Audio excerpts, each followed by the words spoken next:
Alors, comme vous le savez, c'est toujours un privilège d'être dans la présence du Seigneur. Nous voulons saluer aussi ceux-là qui sont en ligne avec nous. Et nous voulons vraiment saluer la famille Jones. On les applaudit. Merci toujours de venir nous visiter. Nous sommes vraiment contents de vous voir. Ce que j'ai remarqué ce matin, c'est que tous les chants qu'on a chantés vont vraiment avec la prédication d'aujourd'hui. Dieu a fait son travail et nous allons plonger dans la parole de Dieu. Nous allons prier pour que Dieu puisse ouvrir nos intelligences et qu'il puisse faire en sorte que nous puissions appliquer sa parole. Seigneur, nous te remercions pour ta grâce envers nous. Merci pour ce dimanche 2 mars. Déjà le 3e mois est là. Nous te demandons de faire en sorte qu'on puisse toujours avoir cette envie, ce désir de pouvoir te servir. Aide-nous à te faire confiance dans tout ce que tu vas faire, oh Dieu. Merci parce que tu agis dans nos vies. Et merci pour cette promesse que tu nous as faite d'être avec nous tous les jours jusqu'à la fin du monde. Amen. Comme vous pouvez voir sur l'écran, le sujet qu'on va traiter aujourd'hui, c'est Jésus a tenu sa promesse. Pourquoi? Parce qu'il est un Dieu fidèle. Je vous invite à lire ensemble dans Acte 2, chapitre 1 à 13.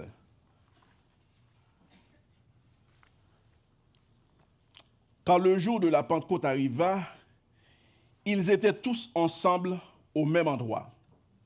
Tout à coup, il vint du ciel un bruit comme celui d'un vent violent qui remplit toute la maison où ils étaient assis. Des langues qui semblaient de feu leur apparurent, séparées les unes des autres, et ils se posèrent sur chacun d'eux. Ils furent tous remplis du Saint-Esprit et se mirent à parler en d'autres langues, comme l'Esprit leur donnait de s'exprimer. Or, il y avait en séjour à Jérusalem des Juifs, hommes pieux, venus de toutes les nations qui sont sous le ciel. À ce bruit, ils accoururent en foule et ils furent stupéfaits parce que chacun les entendait parler dans sa propre langue.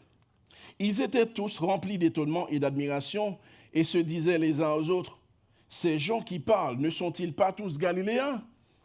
Comment se fait-il donc que nous les entendions chacun dans notre propre langue maternelle?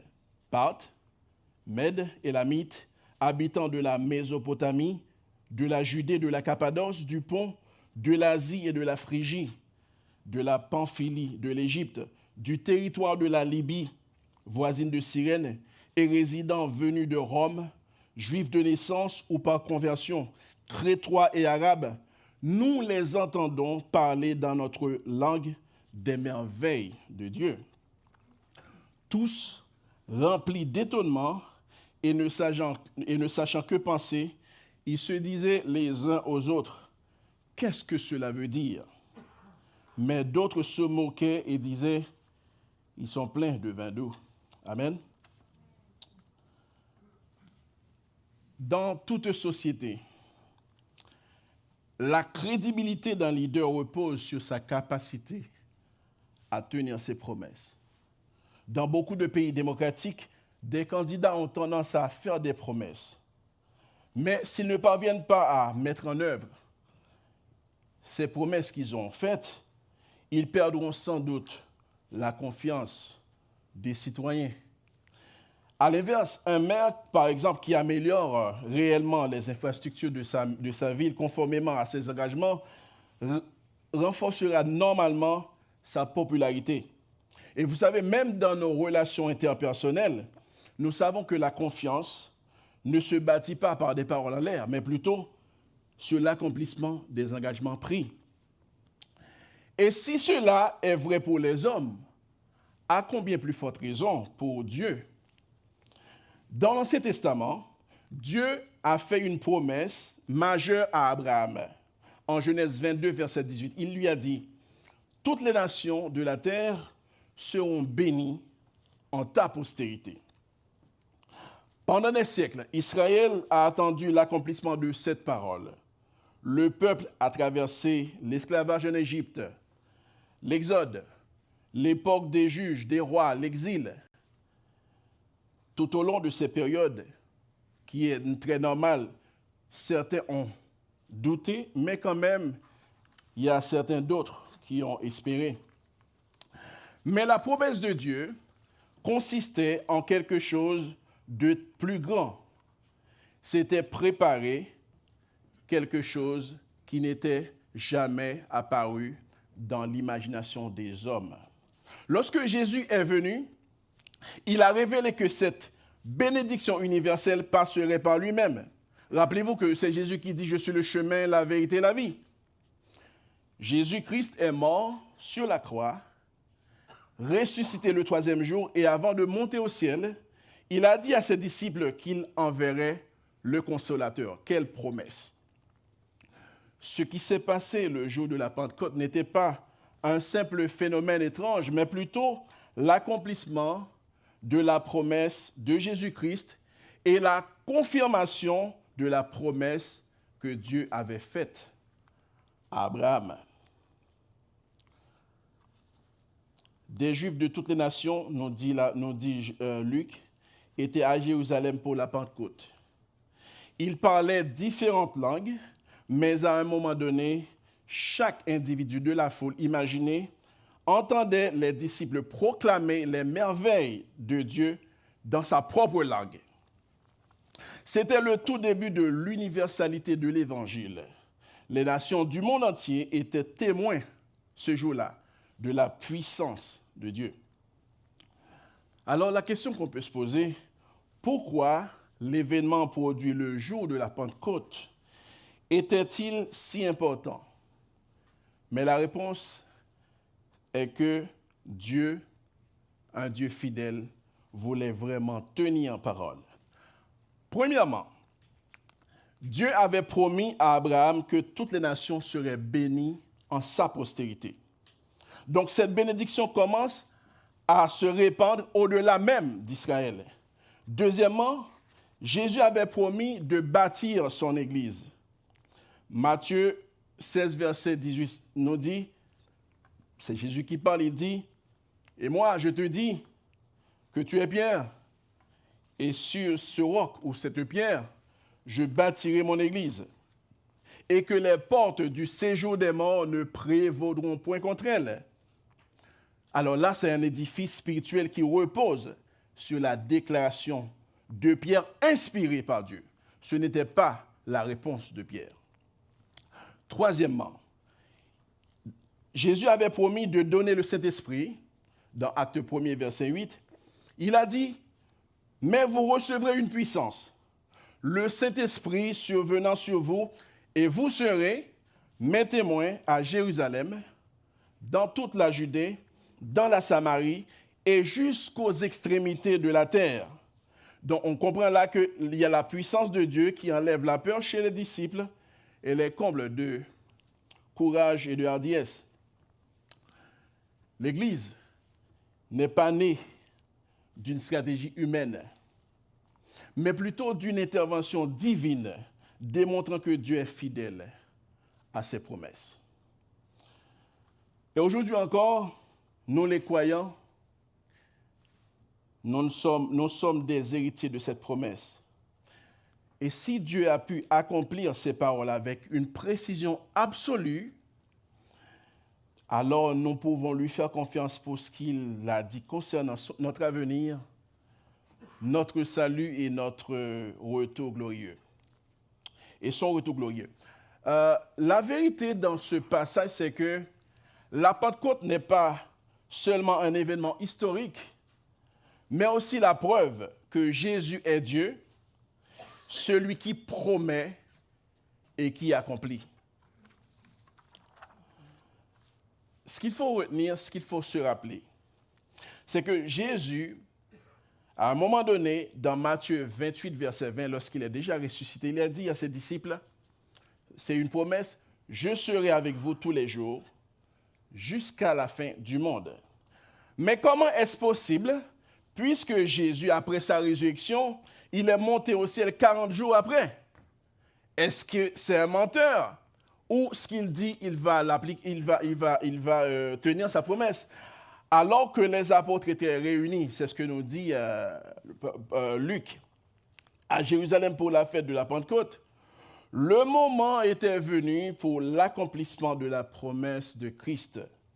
Et cette promesse consistait à envoyer son esprit. La raison était simple. Le but, c'était que les disciples puissent recevoir de manière complète et permanente l'Esprit Saint qui habite en eux.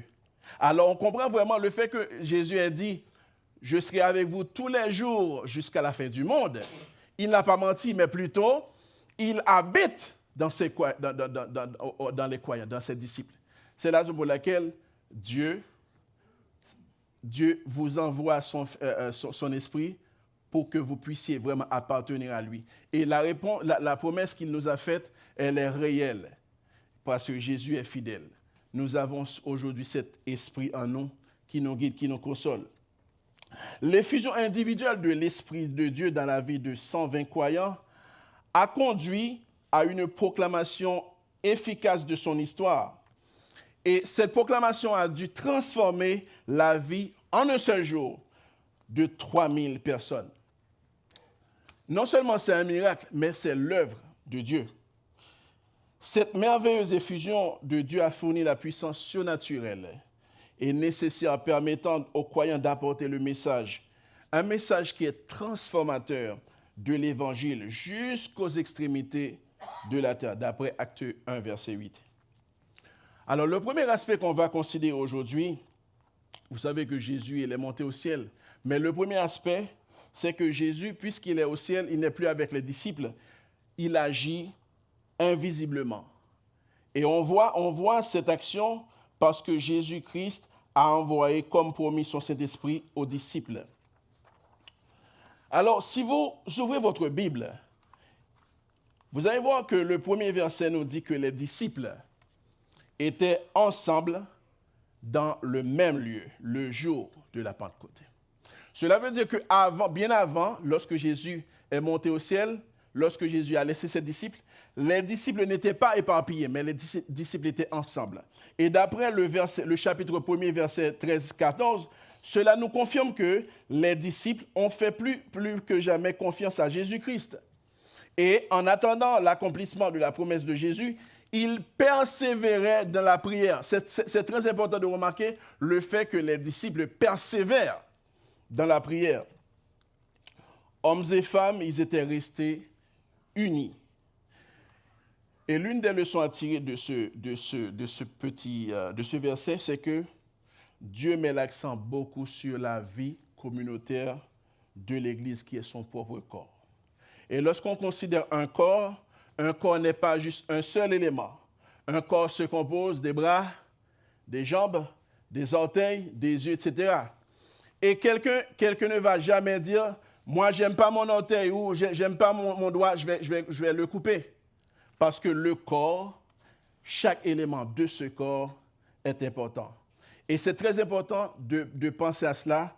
Et bien avant, il y a le psaume 133 où David, inspiré par l'Esprit de Dieu, dit, c'était en prélude de ce qui allait arriver. « Voici, ô qu'il est agréable, qu'il est doux pour des frères de demeurer ensemble. » Il compare ça à de l'huile. C'est comme l'huile précieuse qui, répandue sur la tête, descend sur la barbe d'Aaron, qui descend sur le bord de ses vêtements.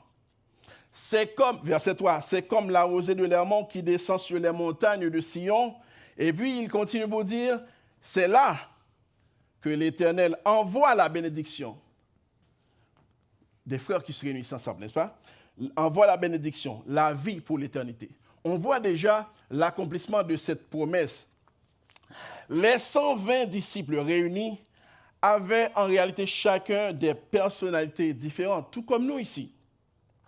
Et certains n'étaient même pas instruits, mais ça n'empêchait pas qu'ils vivent dans l'unité et dans l'amour. C'est ce qui distingue les chrétiens, les croyants, de ceux-là qui font partie d'une communauté. Le mot Pentecôte signifie justement 50e heure. Elle est aussi appelée la fête des semaines. La Pentecôte était une fête annuelle. célébrée 50 jours après la Pâque, selon Lévitique 23, verset 15-16. Et elle avait une signification divine importante. À l'origine, cette fête était la fête des premiers fruits de la moisson de blé, qu'on appelait surtout prémices. Mais avec le temps, les Juifs ont associé la Pentecôte au don de la loi, ce qu'on appelle Torah, sur le mont Sinaï. Vous voyez la progression de cette fête. La Pentecôte faisait partie des 3 grandes fêtes juives annuelles, aux côtés de la Pâque et de la fête des tabernacles. Normalement, c'était la fête des premiers fruits récoltés. Dieu fait en sorte d'utiliser ce moment pour que les 3000 convertis ce jour-là furent les prémices d'une nouvelle moisson à venir. C'était déjà un début. Il dit, je commence avec 3000, mais ces 3000 vont devoir se multiplier pour donner beaucoup plus. Il a fallu que Jésus ait envoyé le Saint-Esprit sur les croyants. La raison est simple, parce que les disciples, lorsque Jésus est parti, ils étaient seuls. Et lorsqu'on est seul, lorsqu'on était toujours avec Jésus-Christ, on voit que Jésus-Christ, qui était un consolateur, il est parti, c'est normal d'être triste. Mais ce que Jésus a dit aux disciples, je vous enverrai un consolateur, parce qu'il sait normalement que les humains ont besoin d'un consolateur. Et non seulement un consolateur, mais un guide qui les conduit vers la vérité. Alors, en fait, la Pentecôte, initialement une fête agricole et un mémorial au don de la loi, est devenue, à partir de ce moment, dans le Nouveau Testament, le jour de l'effusion du Saint-Esprit et l'inauguration de l'Église de Jésus-Christ. L'Ancien Testament et le Nouveau Testament. Un passage, une même fête, mais une autre histoire, une autre réalité. Alors que les croyants étaient réunis, c'est ce que nous dit Luc, ils entendirent un bruit semblable au souffle d'un vent violent. Ce n'était pas comme un simple vent, mais un vent violent. Alors, l'idée de vent violent ici, c'est une belle analogie pour l'Esprit Saint. Il est invisible parce qu'on ne peut pas avoir un esprit. Le vent aussi. Il est invisible, mais ses effets sont perceptibles humainement. On sent qu'il y a le vent. Il est invisible, mais ses effets sont perceptibles. Certains font un lien entre cet événement et la discussion que Jésus avait eue avec Nicodème, selon Jean 3, verset 8, où Jésus compare l'esprit au vent. Les Juifs croyaient que le vent de l'Esprit de Dieu annoncerait inévitablement, ils le savaient, l'arrivée de l'ère messianique, d'après Joël 2, versets 28 et 29.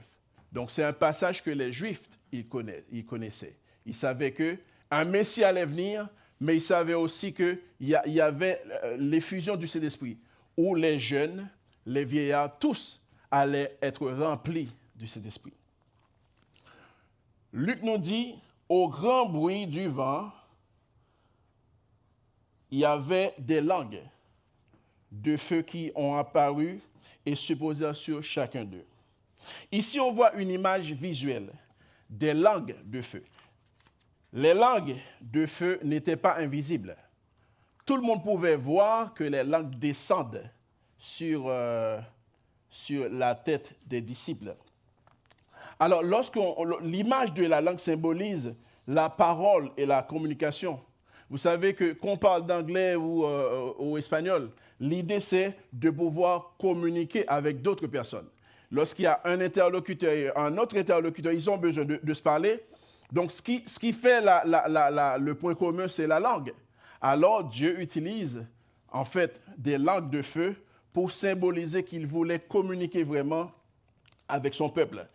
Tandis que le feu représente la présence qui purifie, la présence de Dieu qui purifie. Jean-Baptiste avait annoncé que Jésus baptiserait avec le Saint-Esprit et avec le feu. selon Matthieu 3, verset 11 et Luc 3, verset 16. Dans la Bible, le feu a toujours été un signe de la présence de Dieu, notamment lors du don de la loi sur le mont Sinaï.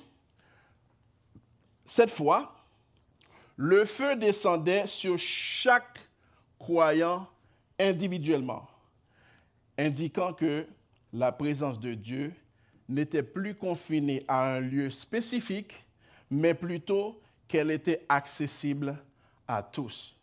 Lorsqu'on prend le temps de regarder ce qui s'est passé le jour de la Pentecôte, on comprend vraiment que c'est une prophétie qui s'est accomplie ce jour-là. La Bible nous dit que ce jour-là, les croyants furent remplis du Saint-Esprit et commencèrent à parler en d'autres langues. Cet événement nous rappelle les prophéties de l'Ancien Testament sur le vent et l'esprit vivifiant, notamment en Ézéchiel 37, versets 9 et 10. Ce jour-là, le jour de la Pentecôte, l'Esprit donnait aux disciples une puissance nouvelle, leur permettant d'exprimer les merveilles de Dieu dans les langues de nombreux visiteurs ce jour-là. Rappelons, mes frères et sœurs, les disciples réunis n'ont jamais mis les pieds dans un institut de langue. Ce qui est intéressant, c'est de voir le travail que Jésus-Christ a accompli en envoyant le Saint-Esprit. La Pentecôte a apporté un changement radical.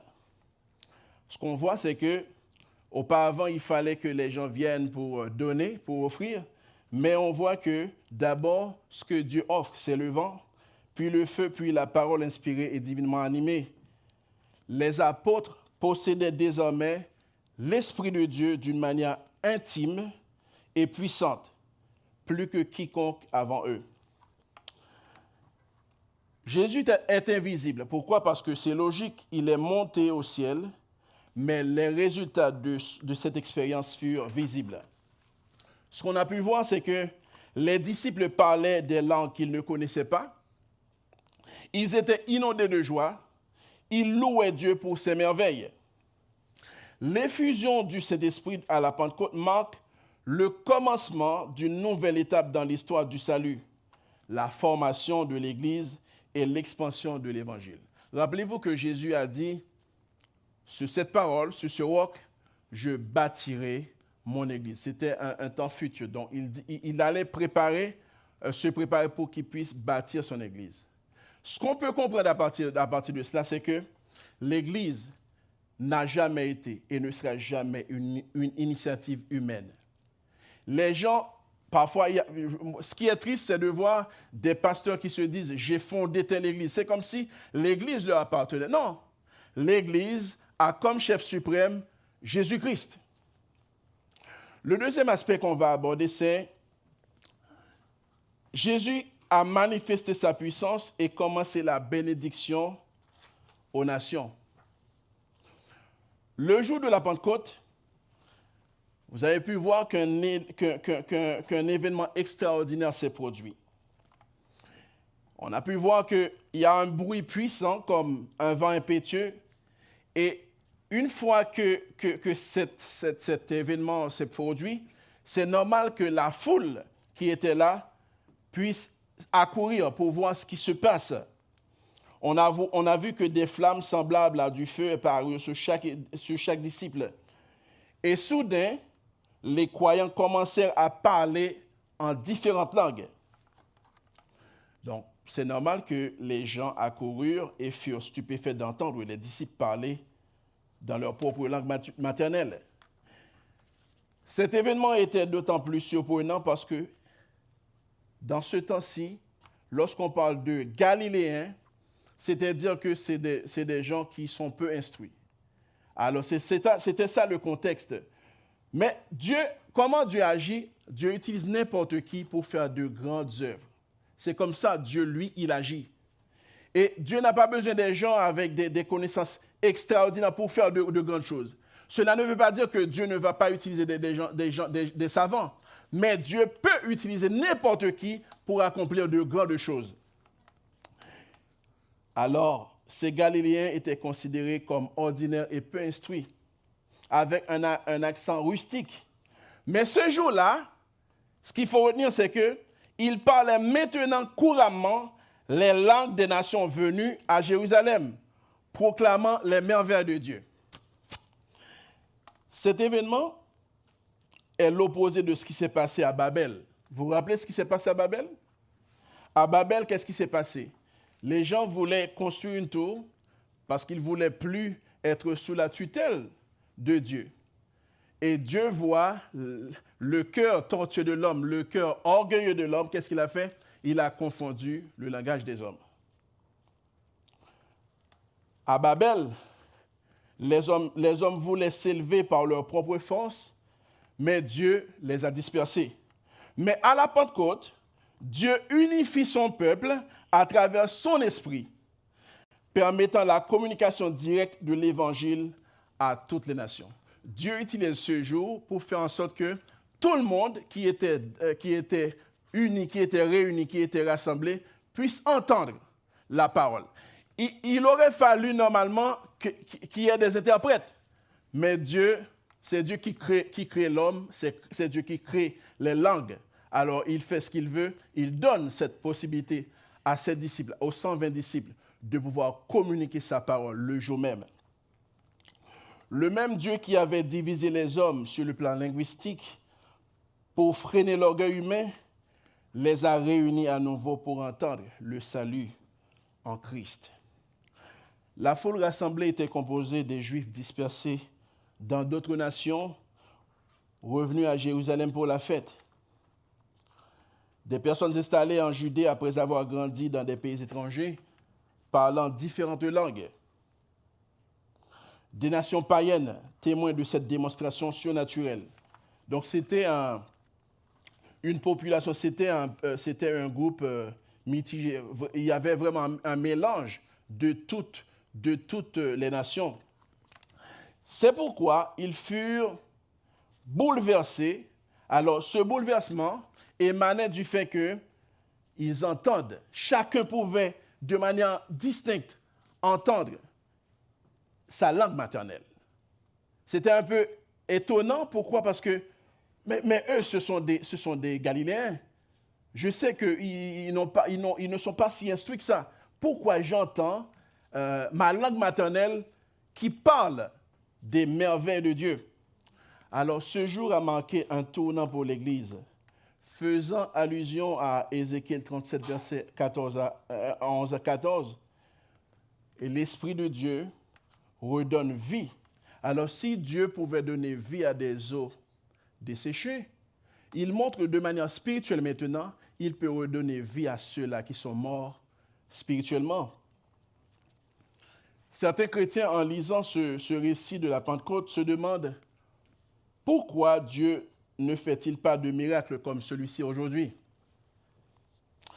La réponse est que l'événement produit le jour de la Pentecôte n'était pas un simple miracle spectaculaire. Ce n'était pas que Dieu veuille faire un spectacle, mais Dieu voulait tout simplement, parce qu'il l'a planifié, il voulait accomplir la promesse divine faite des siècles plus tôt. L'accomplissement de la promesse faite à Abraham. Et vous vous rappelez, on l'a dit 2 fois déjà. Vous le rappelez, je ferai de toi une grande nation. Toutes les nations seront bénies en toi. Et Jésus-Christ a tenu sa promesse ce jour-là. C'est précisément ce qui s'est produit à la Pentecôte. Chaque personne dans la grande foule entendit les merveilles de Dieu dans sa propre langue. Il n'avait pas besoin d'un interprète. Ce n'était pas un langage céleste. Ce n'était pas des langues qui étaient incompréhensibles, mais c'était des langues parlées vraiment par des locuteurs. C'était des langues comprises, connues par les auditeurs. À partir de ce moment, c'était le début de l'accessibilité universelle à la bénédiction de Dieu. Ce qu'il faut retenir, c'est que toutes les nations ne parlent pas les mêmes langues, n'est-ce pas? Il a fallu que Dieu, que Jésus-Christ, fasse quelque chose en envoyant son Esprit Saint. Il en profitait pour que tout le monde, absolument tout le monde, toute la foule puisse entendre les merveilles de Dieu. Et c'était aussi un message clair pour l'église de Jérusalem. Ce rassemblement multilingue constituait déjà une plateforme idéale pour lancer la grande mission universelle de l'Évangile. Rappelez-vous ce que Jésus-Christ a dit en laissant les disciples.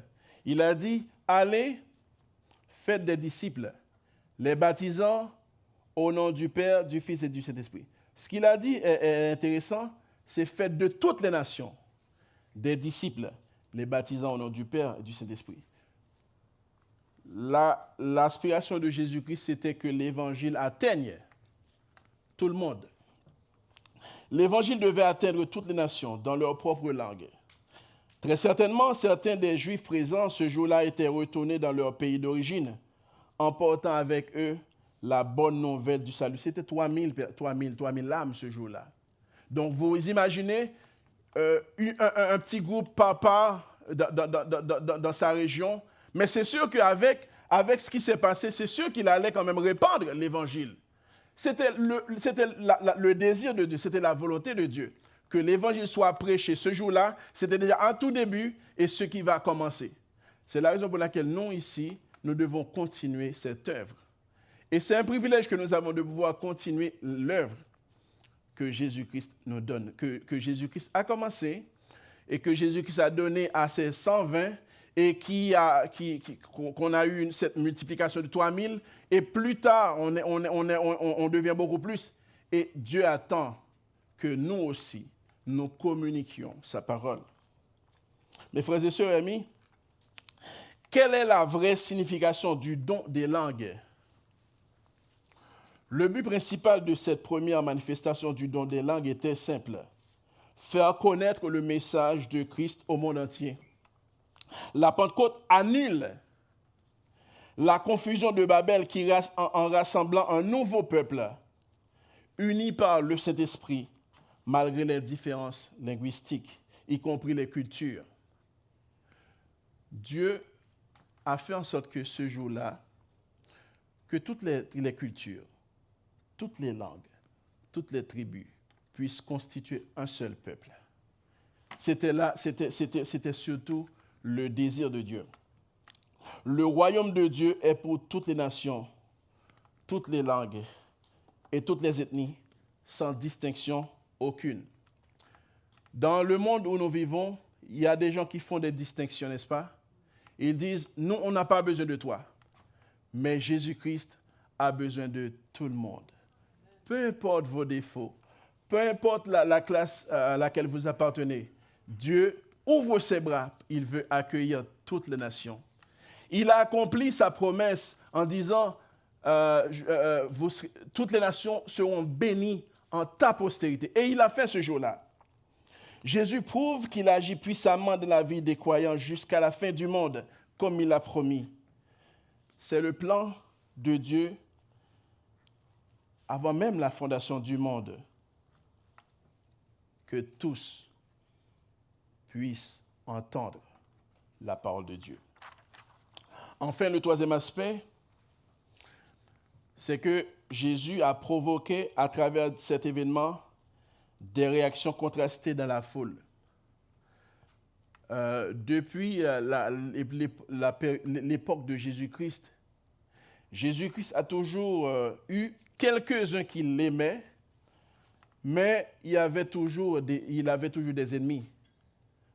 Ça ne va pas changer.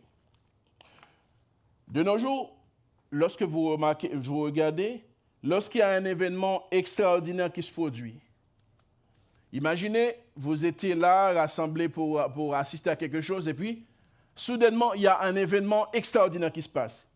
Ces jours-ci, avec la technologie, qu'est-ce que les gens font?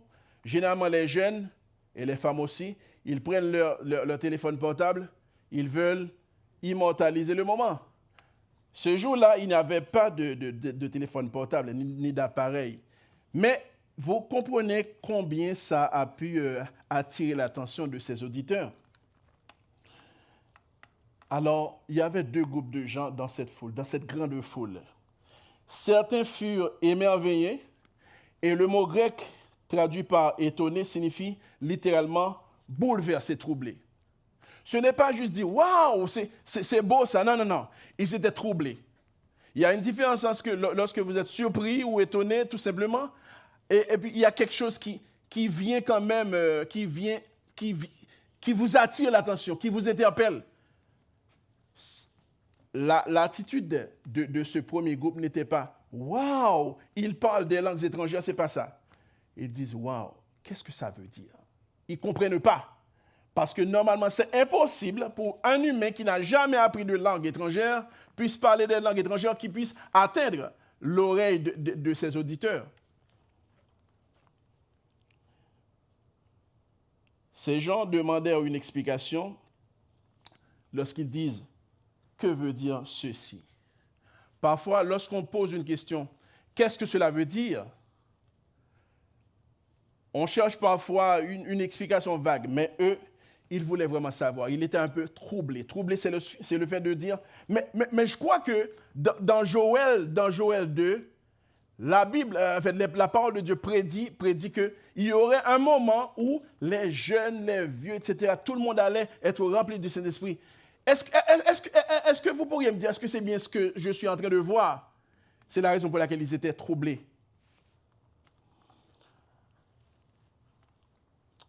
D'autres, malheureusement, et c'est ce qu'on trouve toujours, ils se moquaient des disciples, comme ils se sont moqués de Jésus-Christ.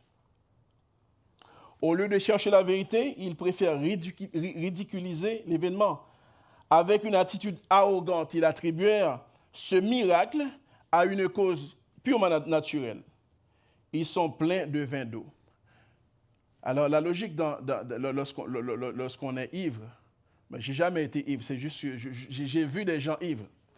Alors, les gens ivres, ils ne se possèdent pas vraiment. Ils ne peuvent pas se contrôler. Ils disent des choses sans sens. Mais à la Pentecôte, ce n'était pas ce qui s'est produit. Les langues entendues étaient de vraies langues, les langues connues des auditeurs. Et à travers le message qui était en train d'être véhiculé, c'était les merveilles de Dieu. Malgré tout, ces gens-là qui se moquaient de Jésus-Christ, ils faisaient partie de la grande foule. Ils ont entendu dans leur propre oreille, dans leur propre langue, les merveilles de Jésus-Christ. Mais quand même, ils se sont moqués de ses disciples. Il existe malheureusement beaucoup de ces gens-là aujourd'hui qui se moquent des chrétiens et même de Jésus-Christ. Ça fait un mois environ, il y avait des Oscars, si je ne m'abuse. Il y a une dame qui se moquait de Dieu. C'est juste pour vous dire combien le cœur de l'homme est tortueux.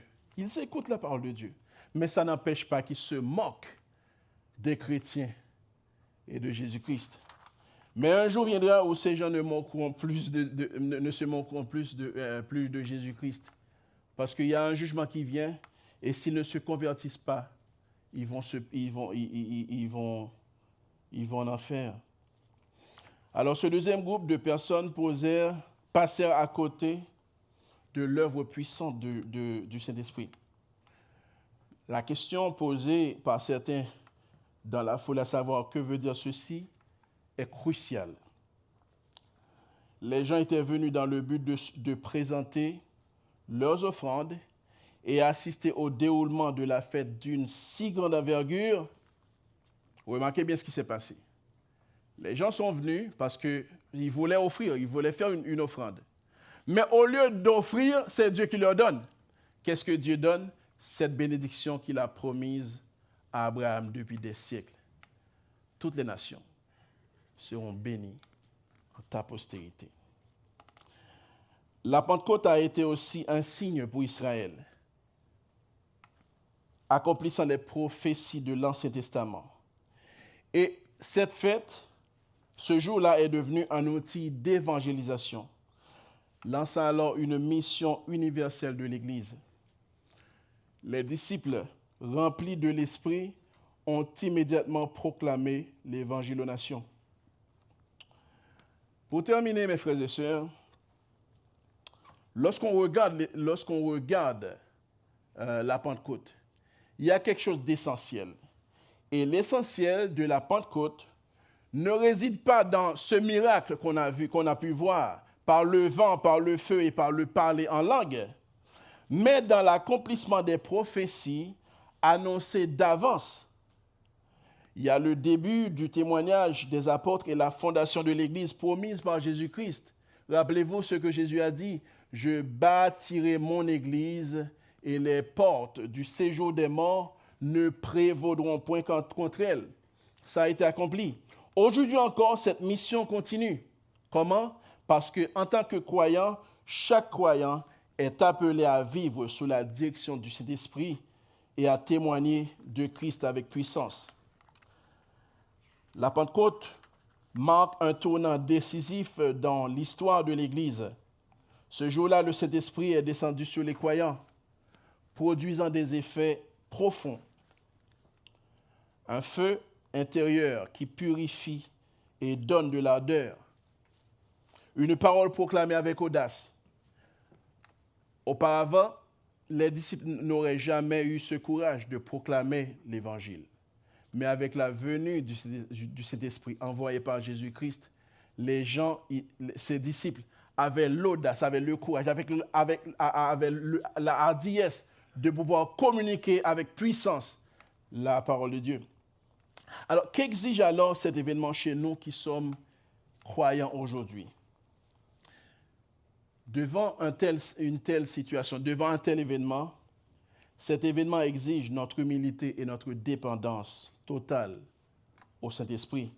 Comme les apôtres, nous devons reconnaître notre faiblesse pour être remplis de la puissance de Dieu. Le récit de la Pentecôte dans Actes 2, versets 1 à 13, ne se limite pas à un élément historique spectaculaire. Il contient des enseignements et des applications profondes pour la vie chrétienne d'aujourd'hui.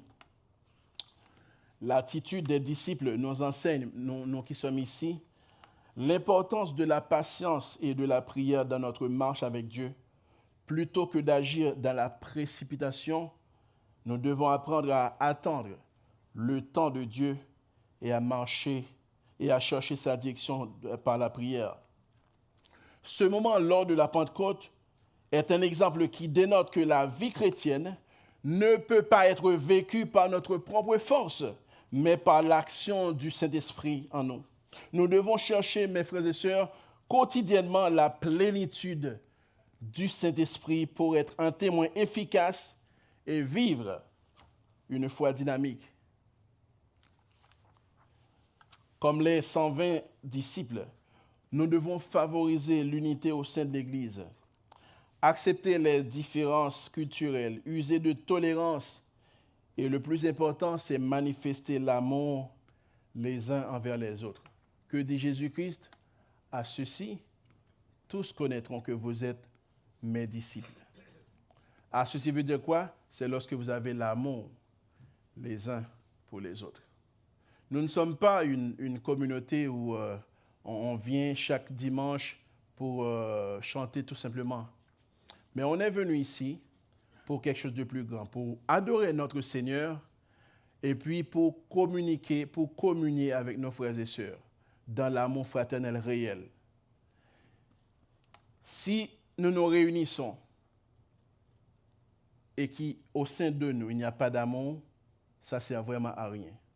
Parce que tout ce qui nous unit en tant que chrétiens, c'est l'amour. Les 120 étaient réunis, rappelez-vous ceci, avec des tempéraments différents.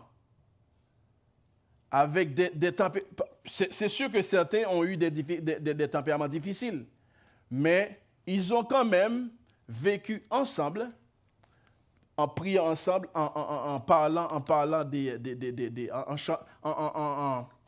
en s'entretenant des cantiques spirituels. C'est ce que Dieu dit.